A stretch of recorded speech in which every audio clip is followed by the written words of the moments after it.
Hi friends, എൻ്റെ പേര് രഞ്ജിത്ത് എന്നാണ്.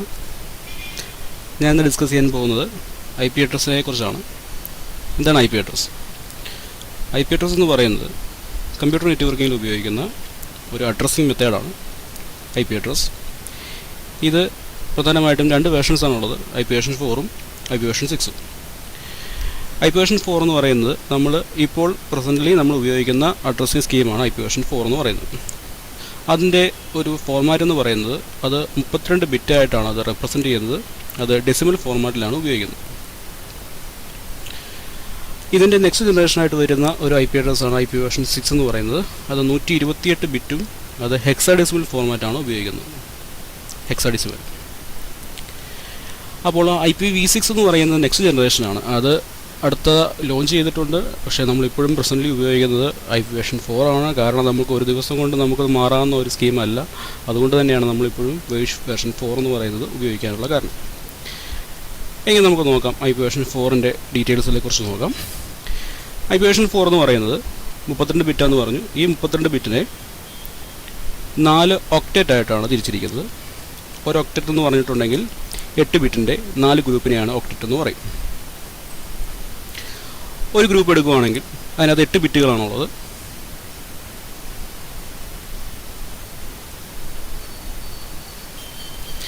ഇതിൻ്റെ വാല്യൂകൾ നമുക്കറിയാം. 1, 2, 4, 8, 16, 32, 64, 128 ഇങ്ങനെയാണ് ഈ ബിറ്റുകൾ അറേഞ്ച് ചെയ്തിരിക്കുന്നത്. ഇതിൻ്റെ കോമ്പിനേഷൻസ് എടുക്കുകയാണെങ്കിൽ ഇത് ബൈനറിയാണ്. ഇതിൻ്റെ ഡെസിമൽ എന്ന് പറഞ്ഞിട്ടുണ്ടെങ്കിൽ ആദ്യത്തെ കോമ്പിനേഷൻ എടുക്കുകയാണെങ്കിൽ എല്ലാ ബിറ്റുകളും 0 ആകുന്നതാണ് ഫസ്റ്റ് കോമ്പിനേഷൻ. എല്ലാ ബിറ്റുകളും 0 ആകുമ്പോൾ നമുക്ക് കിട്ടുന്ന ഡെസിമൽ വാല്യൂ ഒരു വലിയ 0 തന്നെയാണ് കിട്ടുന്നത്. അതിനുശേഷമുള്ള കോമ്പിനേഷൻസ് എല്ലാം 0യും ഒരു ബിറ്റ് 1 ആകും. അത് 1 എന്ന് പറയുന്നത് റെപ്രസെൻ്റ് ചെയ്യുന്നു. അതിനുശേഷം അത് 1.0 പോകുന്നു, 2 ആകുന്നു, 1.1 ആകുന്നു, 3 ആകുന്നു. ഇതിങ്ങനെ പോയി 8 ബിറ്റുകളും 1 ആകുന്ന വരെയുള്ള ഒരു കോമ്പിനേഷൻ വരെയാണ് പോകുന്നത്. അതിൻ്റെ വാല്യൂ എന്ന് പറഞ്ഞാൽ 8 ബിറ്റുകളും കൂട്ടി കിട്ടുമ്പോൾ നമുക്ക് കിട്ടും 255 എന്ന് പറയുന്ന വാല്യൂ കിട്ടും. അപ്പോൾ ഇതിൽ നിന്ന് നമുക്ക് മനസ്സിലാക്കാം, ഒരു ഒക്ടറ്റ് എന്ന് പറഞ്ഞിട്ടുണ്ടെങ്കിൽ 0 മുതൽ 255 വരെയാണ് അതിൻ്റെ ഒരു റേഞ്ച് വരുന്നത്. ഒരിക്കലും 0യ്ക്ക് താഴെയോ 255ന് മുകളിലേക്കോ ഐ പി വേർഷൻ 4ൽ വരില്ല. എന്നാൽ നമുക്കിതൊന്ന് അപ്ലൈ ചെയ്യാം. ഇത് ഞാൻ ഓരോ ഒക്ടറ്റിലോട്ടൊന്ന് അപ്ലൈ ചെയ്യാം. അപ്ലൈ ചെയ്യുമ്പോഴേക്കും നമുക്ക് കിട്ടും അത് റെപ്രസെൻ്റ് ചെയ്യുന്നത് 0.0.0.0 മുതൽ 255.255.255.255 വരെയാണ് ഒരു ഐ പി വേർഷൻ 4ൻ്റെ റേഞ്ച് എന്ന് പറയുന്നത്. അത് ഡോട്ട് ഡെസിമൽ ഇട്ടിട്ടാണ് റെപ്രസെൻ്റ് ചെയ്യുന്നത്. എന്നാൽ ഈ രണ്ട് അഡ്രസ്സുകളും നമ്മളൊരു കമ്മ്യൂണിക്കേഷൻ പർപ്പസിന് വേണ്ടി ഉപയോഗിക്കുന്നതല്ല. 0.0.0.0യെ ഒരു അൺസ്പെസിഫിക് അഡ്രസ്സായിട്ടാണ് കൺസിഡർ ചെയ്യുന്നത്.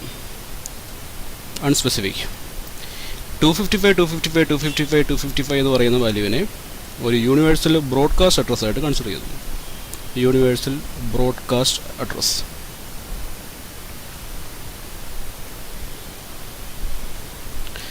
എന്താണ് ഇതിൻ്റെ ആവശ്യമെന്ന് നോക്കാം. ബ്രോഡ്കാസ്റ്റിംഗ് എന്ന് പറഞ്ഞിട്ടുണ്ടെങ്കിൽ കമ്മ്യൂണിക്കേഷൻ ടൈപ്പിലുള്ള 3 ടൈപ്പുള്ള കമ്മ്യൂണിക്കേഷൻ ടൈപ്പുകളാണ് ഉള്ളത്. അതിൽ നമുക്കൊന്ന് നോക്കാം ഏതൊക്കെ കമ്മ്യൂണിക്കേഷൻ ടൈപ്പുകളാണെന്ന് നോക്കാം.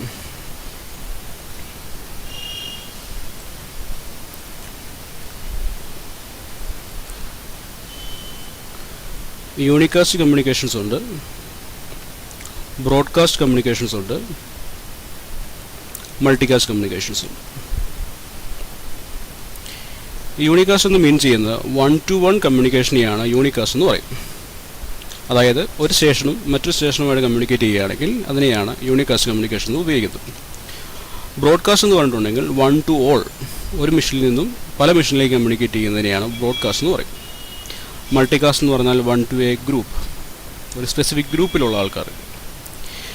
അപ്പോൾ ഇങ്ങനെയുള്ള കമ്മ്യൂണിക്കേഷൻ ടൈപ്പിൽ ഐ പി നെറ്റ്വർക്കിൽ 1-to-all കമ്മ്യൂണിക്കേഷന് റിസർവ് ചെയ്ത് വെച്ചിരിക്കുന്ന അഡ്രസ്സിനെയാണ് നമ്മൾ മുമ്പേ പറഞ്ഞ യൂണിവേഴ്സൽ ബ്രോഡ്കാസ്റ്റ് അഡ്രസ് എന്ന് പറയും. അതുകൊണ്ട് തന്നെ നമുക്കത് സ്പെഷ്യൽ കേസാണ്. നമുക്ക് ഡിവൈസിന് കൊടുക്കാൻ അസൈൻ ചെയ്യാൻ പറ്റില്ല. അസൈൻ ചെയ്തിട്ടുണ്ടെങ്കിൽ അത് റിജക്റ്റ് ചെയ്യും, കാരണം അത് ഉപയോഗിക്കാൻ പറ്റില്ല. അങ്ങനെയാണെങ്കിൽ നമുക്ക് ഏതൊക്കെ ഉപയോഗിക്കാമെന്ന് നോക്കാം. ഉപയോഗിക്കാവുന്ന അഡ്രസ്സുകളെ ഓരോ ക്ലാസ് ആയിട്ട് തിരിച്ചിട്ടുണ്ട്. ആ ക്ലാസ്സുകൾ എന്ന് പറഞ്ഞിട്ടുണ്ടെങ്കിൽ 5 ക്ലാസ്സായിട്ടാണ് തിരിച്ചിരിക്കുന്നത്. അതിൻ്റെ ഒരു റൂളെന്ന് പറഞ്ഞിട്ടുണ്ടെങ്കിൽ ഒരു അഡ്രസ്സിൻ്റെ എടുക്കുകയാണെങ്കിൽ അതിൻ്റെ ഫസ്റ്റ് ഒക്ടറ്റിൽ 1 to 126 വരെയാണെങ്കിൽ അതിനെ ഒരു ക്ലാസ് എ ഐ പി ആയിട്ടാണ് തിരിച്ചിരിക്കുന്നത്. അതേ ഒക്ടറ്റ് തന്നെ 128 to 191 ആണെങ്കിൽ അതിനെ ക്ലാസ് ബി ആയിട്ടാണ് തിരിച്ചിരിക്കുന്നത്. 192 to 223 ആണെങ്കിൽ അതിനെ ക്ലാസ് സി ഐ പി ആയിട്ട് കൺസിഡർ ചെയ്തു. 224 239 വരെയാണെങ്കിൽ അതിനെ ക്ലാസ് ഡി ആയിട്ട് മാറ്റുന്നു. 240 255 ആണെങ്കിൽ അതിനെ ക്ലാസ് ഇ ആയിട്ട് കൺസിഡർ ചെയ്യുന്നു. എന്നാൽ ആദ്യം പറഞ്ഞ 3 ക്ലാസ്സുകൾ എയും ബിയും സിയും ആണ് നമ്മൾ കമ്മ്യൂണിക്കേഷൻ പർപ്പസിന് വേണ്ടി ഉപയോഗിക്കുന്നത്. ക്ലാസ് ഡി എ മൾട്ടികാസ്റ്റ് എന്ന് പറയുന്ന പർപ്പസിന് വേണ്ടി മാറ്റി വെച്ചിരിക്കുന്നു. 1 to ഗ്രൂപ്പ് ആയിട്ടുള്ള മൾട്ടികാസ്റ്റിന് വേണ്ടി മാറ്റിയിരിക്കുന്ന റേഞ്ചാണ് ക്ലാസ് ഡി. ക്ലാസ് ഇ എന്ന് പറഞ്ഞിട്ടുണ്ടെങ്കിൽ റിസർച്ച് പർപ്പസിന് വേണ്ടി മാറ്റി വെച്ചിരിക്കുന്ന റേഞ്ചാണ്, റിസർച്ച് പർപ്പസ്. അതുകൊണ്ട് തന്നെ എയും ബിയും സിയും മാത്രമേ നമുക്ക് കമ്മ്യൂണിക്കേഷൻ പർപ്പസിന് വേണ്ടി ഉപയോഗിക്കാൻ പറ്റുകയുള്ളൂ. അങ്ങനെയാണെങ്കിൽ നമുക്ക് അതിനെക്കുറിച്ച് കൂടുതലായിട്ട് നോക്കാം.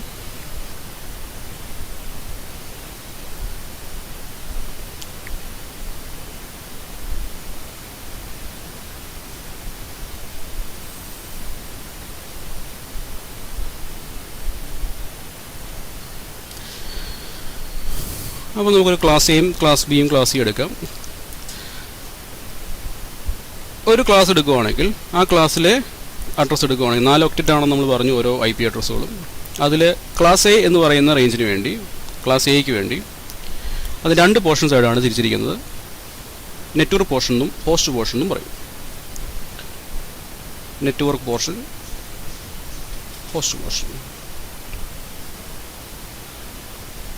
ക്ലാസ് എയിൽ ഡിഫോൾട്ടായിട്ട് ആദ്യത്തെ ഒരു ഒക്ടറ്റ് നെറ്റ്വർക്കിന് വേണ്ടി, ബാക്കി 3 ഒക്ടറ്റുകൾ ഹോസ്റ്റിന് വേണ്ടി മാറ്റിയിരിക്കുന്നു. ക്ലാസ് ബി വരുവാണെങ്കിൽ ആദ്യത്തെ 2 നെറ്റ്വർക്കിനെയും ബാക്കി ഒക്ടറ്റുകൾ ഹോസ്റ്റിന് വേണ്ടി മാറ്റിയിരിക്കുന്നു. ക്ലാസ് സി ആണെങ്കിൽ ആദ്യത്തെ 3 ഒക്ടറ്റുകൾ നെറ്റ്വർക്കിനും 1 ഒക്ടറ്റ് ഹോസ്റ്റിന് വേണ്ടിയാണ് മാറ്റിയിരിക്കുന്നത്. ഇതെങ്ങനെ മാറ്റാനുള്ള കാര്യം എന്ന് പറഞ്ഞാൽ 2 ടൈപ്പ് അഡ്രസ്സുകളാണ് ഉള്ളത്. അതിനെ നെറ്റ്വർക്ക് അഡ്രസ്സുകളെന്നും ഹോസ്റ്റ് അഡ്രസ്സെന്നും പറയും. നെറ്റ്വർക്ക് ഐ ഡിയും ഹോസ്റ്റ് ഐ ഡിയും, അല്ലെങ്കിൽ broadcast I D. Network I D എന്ന് പറഞ്ഞിട്ടുണ്ടെങ്കിൽ കുറേ ഗ്രൂപ്പ് ഓഫ് കമ്പ്യൂട്ടറുകളെ റെപ്രസെൻറ്റ് ചെയ്യുന്ന ഒരു അഡ്രസ്സിനെയാണ് നെറ്റ്വർക്ക് ഐ ഡി എന്ന് പറയുന്നത്. ആ നെറ്റ്വർക്കിലേക്ക് ഒരു ഇൻഫർമേഷൻ അയക്കാൻ ഉപയോഗിക്കുന്നതിനെയാണ് ബ്രോഡ്കാസ്റ്റ് ഐ ഡി എന്ന് പറയുന്നത്. ഇത് ഉപയോഗിക്കുന്നത് ഈ സ്പെഷ്യൽ കേസിന് വേണ്ടിയാണ് ഉപയോഗിക്കുന്നത്. നെറ്റ്വർക്ക് ഐഡൻറ്റിഫൈ ചെയ്യാൻ വേണ്ടിയും അതുപോലെ തന്നെ നെറ്റ്വർക്കിലേക്ക് ഇൻഫർമേഷൻ കൊടുക്കാൻ ഉപയോഗിക്കുന്നതാണ് ബ്രോഡ്കാസ്റ്റ് ഐ ഡി എന്ന് പറയുന്നത്. അതുകൊണ്ട് തന്നെ ഇത് ഒഴിവാക്കി ബാക്കി അഡ്രസ്സുകളെയാണ് വാലിഡ് ആയിട്ടുള്ള ഹോസ്റ്റുകൾ എന്ന് പറയുന്നത്. എക്സാമ്പിളായിട്ട് നെറ്റ്വർക്ക് ഐ ഡി കാണാനായിട്ട് ഉപയോഗിക്കുന്ന പരിപാടി എന്ന് പറഞ്ഞാൽ, ഒരു മെത്തേഡ് എന്ന് പറഞ്ഞാൽ, ഇപ്പോൾ 192.168 എന്ന് പറയുന്ന ഒരു ക്ലാസ് എടുക്കുന്നു, ഒരു അഡ്രസ്സ് എടുക്കുകയാണെങ്കിൽ അത് ക്ലാസ് സി ആണ്. കാരണം 192 സ്റ്റാർട്ട് ചെയ്യുന്നു. ഇതിൻ്റെ ഹോസ്റ്റ് ബിറ്റ്സ് എല്ലാം 0 ആകുന്നതാണ് നെറ്റ്വർക്ക് ഐ ഡി എന്ന് പറയുന്നത്. ഇതാണ് എൻ്റെ നെറ്റ്വർക്ക് ഐ ഡി.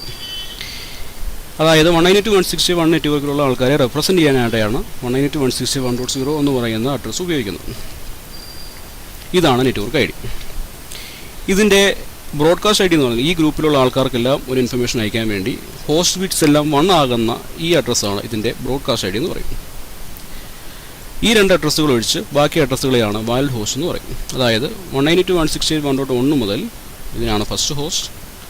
192.168.1.254 അതായത് ബ്രോഡ്കാസ്റ്റിന് മുമ്പുള്ള അഡ്രസ്സ് വരെ.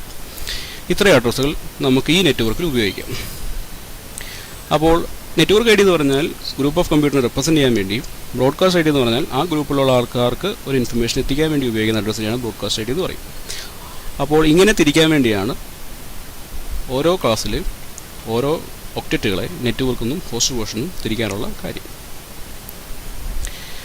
അപ്പോൾ നമുക്കൊരു ഇതിൻ്റെ ഒരു പ്രാക്ടിക്കൽ എക്സാമ്പിളിലേക്ക് പോകാം. ഇപ്പോൾ ഫോർ എക്സാമ്പിൾ നമുക്കിതൊന്ന് ക്ലിയർ ചെയ്യാം.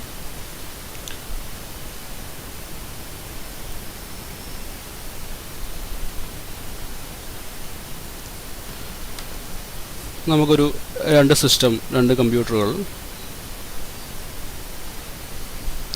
എക്സാമ്പിൾ C1 C2 എന്ന് പറയുന്നത് കൊടുക്കുന്നു. ഇതിന് ഞാൻ 192.168.10.10 എന്ന് പറയുന്ന അഡ്രസ്സും ഇതിന് ഞാൻ 192.168.11.11 എന്ന് പറയുന്ന IP യും കൊടുക്കുന്നു.